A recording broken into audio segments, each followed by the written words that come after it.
What is the most ducked up thing you did that still haunts you to this day? When I was 17, my brother walked into a room where I was lying down on my back and stamped on my chest. I saw red and stood up and punched him square in the face. Unfortunately, this was in a doorway in front of a staircase, which he fell down backwards, and when he hit the wall at the bottom folded up in such a way I thought I did killed him. He did not move for what seemed like forever, and I was certain he was dead. The world just spinning out around me. He was not dead, obviously, but knocked out briefly, and he never laid a finger on me again. After being the kind of nasty bully who had spent much of my childhood just randomly beating on me for his own enjoyment. Those were the longest seconds of my life. I don't know about haunts, but it makes me cringe. In public school we had this thing in our school called Jumpstart for Kids, where you'd go around, often door to door, collecting money for this charity once a year. Anyway, I was 12 and I liked a boy in high school, and he convinced me to take the envelope and go door to door and collect money to give to him so he could buy a drum set. I walked around collecting from all these sweet people who told me I was so nice for collecting money for underprivileged kids. Fortunately, I got caught and my parents made me donate it instead. So embarrassing. That reminds me of when I was in elementary school and we had this wrapping paper door-to-door catalog fundraiser. I collected an envelope full of checks, money, and order slips from around the neighborhood. So I turned in this full envelope at the front office and I am done. Randomly, a few weeks later, I get called back up to the office and they tell me that they never got the envelope. They kept asking me exactly who I gave it to and when. Being weeks later, I had no idea. Just it was whoever was at the counter that day. Then they kept asking me to double check my bedroom just in case I really never turned it in. Honestly, I think one of the office people just pocketed the cash and threw the rest away. Provincial Park. Pay shower. 12 years old. Line up to get in. Towards the end of my turn in the shower. Get the urge to poop. Cannot hold it. Using a sock to smoosh the last of it down the drain. Water turns off. Out of quarters. Put a towel over my head. Run out of there past the lineup. Get back to the campsite. Immediately change clothes, shoes, hairstyle. Put on a ball cap. Work up the courage to go by the area later on. It is all cordoned off. Hear people angrily discussing how someone took a dump in the shower. We had a camper in this large campground at a lake when I was growing up. Tons of families with kids riding bicycles and golf carts up and down the gravel road through the property. There was this one kid that was a few years older than me. I was 10. He was probably 12 or so, whose dad was the security guard and they lived on site, and he was the biggest punk in the park. He'd try and wrestle you in the pool, throw rocks at you as you were fishing, ride off on your bike if you left it laying around, bully and hit smaller kids, even girls. I was driving the golf cart down a pretty steep gravel hill one day when I came up on him on his bike, going the same way as me. He never turned around to acknowledge I was there, so I got up just to the side of him and turned hard right into him. We were both going probably 10-15 miles an hour down this hill. He took a nasty spill and rolled off the side of the road and wasn't moving. I kept on going, acting like nothing happened. We were completely isolated, so no one saw me. I remember him getting taken away in an ambulance and hearing that he'd been hurt pretty bad. I immediately felt remorse for what I'd done, but never said a word to anyone. He or anyone else never had any idea I did it either. I look back now and think about how much of a financial strain I put on that family. Seeing as how they were already living in a camper. That was a really evil thing I did, and it still crosses my mind quite often. We moved to a new house when I was 8. When an old friend called to ask if we could play together, I said sorry, I am too busy playing with my new friends. I threw a huge rock on my friend's head. He bled through his beanie, and when we got into the ER they said it was about 1 centimeter from a killing blow. We are still great friends today 15 years after, but man, could I have made a huge mistake. I accidentally broke a friend's arm when we were kids. Where we lived, most of the houses were built up on stilts, so the ground floor was just an open, concreted space, usually with a cinder block laundry and a car space tucked away somewhere. Anyway, my parents always parked their cars under our house. While her parents had an actual garage, they were fancy like that, so we'd go roller skating under her house. We used to swing each other around by our arms and see how fast we could spin. She was spinning. I reached out to grab her hand, slingshotted her into a steel support pylon, and broke her arm. I did not know it was ducked up at the time because I was maybe 5. But I somehow still remember it. So you know the carnival horses you can sit on outside of grocery stores back in the 90s? Well, I wanted to ride one and this sweet old woman tried to help me get on, slipped, and really hurt herself falling into the ride. I just remember hearing her scream and I got scared and ran away. I am 31 years old and think about that day at least once a week. When I was a child, I was staying at a relative's house in a foreign to me country. I woke up in the middle of the night really needing to poop. The toilet was in the basement and the house was dark. I had no idea where the light switches were, so I found a plastic bag, pooped in it. I panicked and ended up going onto the balcony to clear my head. The only thing I could think of was to throw it as hard as I could. It ended up landing on the neighbor's metal roof. There it sat for the duration of my trip. Still haunts me 20 years later. Edit: some of these responses are stirring more guilt within me. I should say I was 13. So problem-solving skills should have been more sophisticated. I was married to an insanely abusive man. After 2 years I escaped and he killed himself shortly after. Not sure if it was him avoiding charges or avoiding his deployment, but his family decided it was 100% my fault. They told the police I gave him the gun and encouraged him. That was investigated and unfounded. What they didn't know was he'd scanned and emailed me his suicide note the wee hours of the morning of. The police didn't find the note. Of course I handed it over when they asked. His family would not believe I wasn't involved or at fault and harassed me for a long time. If I got a job and they found out about it, they'd call and leave so many complaints I'd get let go.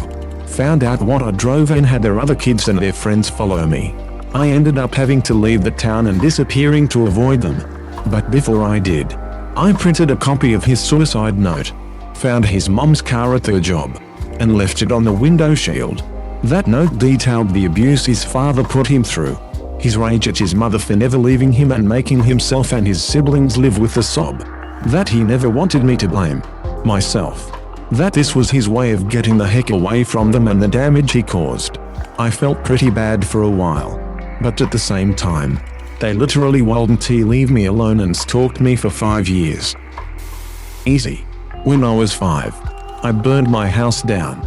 We were living in a small home. Me, my sister, mom, dad. I was supposed to be in the bed, but I wanted a toy or something that was under my bed. And I did not want to wake my parents by turning on my light. So I grabbed my dad's cigarette lighter and lit the flame under my bed. Needless to say, it went up like a match. My dad tried to stomp the fire out after I started screaming fire, burning his leg horribly. My room and the source of the fire was blocking every other bedroom from escape, so everyone had to jump out of a window. Funnily enough, I do not remember the world-class ass whipping I must have received for that. I just cringe at the thought that I almost killed all of us being a dumb kid. I did not call my friend back when he left a voicemail. It was a casual message saying hey, and I did not ignore him for any reason. Just got caught up in life stuff. He killed himself that night. I vowed to never not call someone back again, and that was 13 years ago. I was at school and for no reason at all, I eavesdropped a very private and delicate conversation between one of my teachers and her husband. Then she opened the door and saw me eavesdropping. It was beyond humiliating and I deserved the scolding afterwards.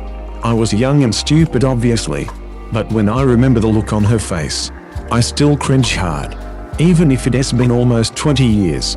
It was about her then pregnancy which later miscarried. At the time I was 13 and it was and still is way out of my character to eavesdrop or meddle in others' affairs. So I really don't know what got into me and I stood outside her office to listen. From that day on we both knew that I knew about her miscarriage, and the feeling was extremely awkward and cringe. When I was 14, I wrote a note to my dad telling him he should not be smoking and this is why I was taking away his full pack of cigarettes. I was taking them to smoke them. I have never regretted anything more in my life. Bored in the house one day alone when I was about 10, so decided to give my dog a shower. I genuinely loved my dog. He was my best friend growing up.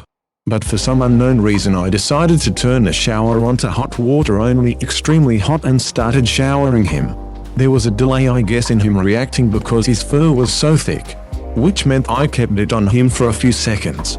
Suddenly he started yelping like dogs do when in pain. His instincts were to not be aggressive or try to escape, but just looked at me scared and confused. I panicked, smashed on the cold, and cooled him down as quick as I could. Fortunately, he was not burnt or had any ongoing issues. He never even lost trust in me. I felt physical sick and ashamed in myself for days after. And obviously it still bothers me 20 years later. The good thing to come from it is that I was so disturbed by my action that I have never knowingly inflicted pain on anyone or anything since. Ah heavens. This is going to be a long one. And every time I think about it, I think what a ducking idiot I was. Okay. In college I worked at a gas station. The night shift, it was a shift from about 2 or 3 in the afternoon to 11 p.m. We mostly catered to the drunkards of the college neighborhood. But we also got a crowd of olds from a retirement assisted living place across the way.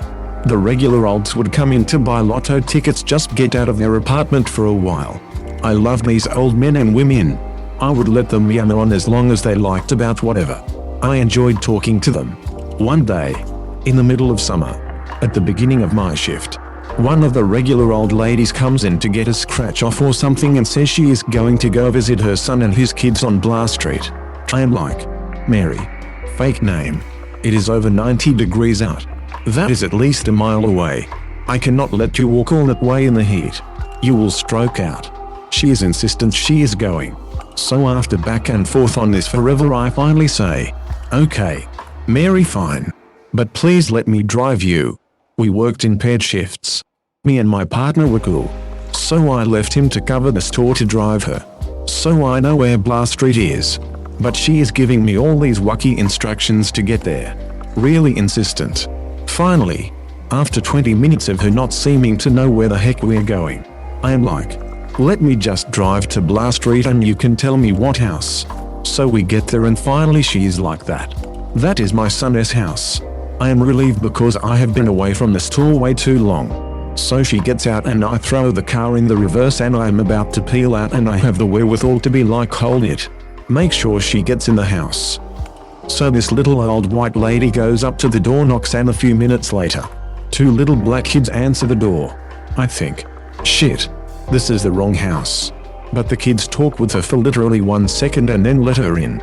So then I'm thinking, that was racist of me. Just because she is white does not mean her grandkids are. So I leave and do not think about it again. Until the next day, apparently.